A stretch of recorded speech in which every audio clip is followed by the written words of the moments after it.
نحمده ونصلي على رسوله الكريم اما بعد فاعوذ بالله من الشيطان الرجيم بسم الله الرحمن الرحيم رب اشرح لي صدري ويسر لي امري واحلل عقدة من لساني يفقهوا قولي. یاد رکھیں مومن کا عقیدہ کیا ہے کہ نفع اور نقصان صرف اللہ کے ہاتھ میں ہے. سورۃ التوبہ آیت نمبر 51 میں اللہ تعالیٰ فرماتے ہیں قُلْ لَن يُصِيبَنَا إِلَّا مَا كَتَبَ اللَّهُ لَنَا هُوَ مَوْلَانَا وَعَلَى اللَّهِ فَلْيَتَوَكَّلِ الْمُؤْمِنُونَ. آپ کہہ دیجئے ہمیں ہرگز کوئی برائی یا بھلائی نہیں پہنچتی مگر وہ جو اللہ نے ہمارے لیے لکھ دی.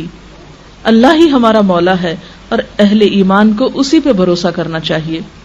اور جہاں تک اس بات کا تعلق ہے نا کہ یہ جو انسان کو ڈر ہوتا ہے کہ کوئی مصیبت نہ آ جائے یا کوئی تکلیف نہ آ جائے، تو اس سے بچنے کے لیے حفاظت کی دعائیں موجود ہیں جو صرف سفر کے مہینے میں نہیں سارا سال پڑھنی چاہیے. صبح و شام کی دعائیں جو ہیں، مسنون اذکار جو ہیں، جس میں اگر باقی دعائیں نہ بھی آتی ہوں تو آیت الکرسی چاروں کل صبح و شام پڑھ کے اپنے پر بچوں پہ دم کر دیں، انشاءاللہ بہت سی حفاظت کے لیے کافی. اسی طرح سورۃ البقرہ کی آخری آیتیں آمن الرسول سے آپ صلی اللہ علیہ وسلم نے فرمایا جو شخص شام کے وقت ان کو پڑھ لیتا ہے وہ رات بھر کے لیے اس کو کافی ہو جاتی، کوئی بلا ولا نہیں اترے گی، کوئی مصیبت.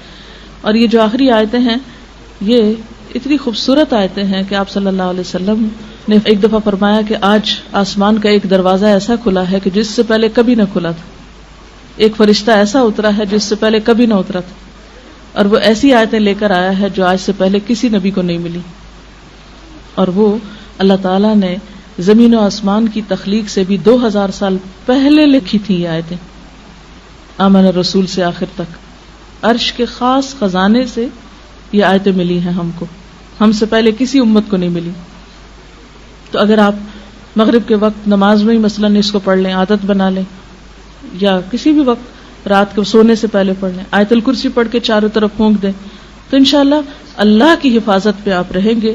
ورنہ کسی اور کے بس میں حفاظت نہیں ہے کسی کی. جو توہمات ہیں ان سے خود کو نکالیں، کیونکہ ان کا سب سے بڑا نقصان یہ ہے کہ انسان کام سے رک جاتا ہے، انسان کے ارادے متزلزل ہو جاتے ہیں، انسان کے اندر سے ڈٹرمنیشن ختم ہو جاتی، یقین اور ول پاور کم ہو جاتی. تو اس لیے ان چیزوں سے بچنا بے حد ضروری. تو اللہ تعالیٰ سے دعا ہے کہ اللہ تعالیٰ ہمیں ہر طرح کے توہمات، بدشگونیوں اور ایسے گمان سے بچائے اور شرک سے بچائے کہ جو انسان کے اعمال کی بربادی کا ذریعہ ہوں. سبحانک اللہم و بحمدک اشہد ان لا الہ الا انت استغفرک و اتوب الیک. السلام علیکم و رحمۃ اللہ وبرکاتہ.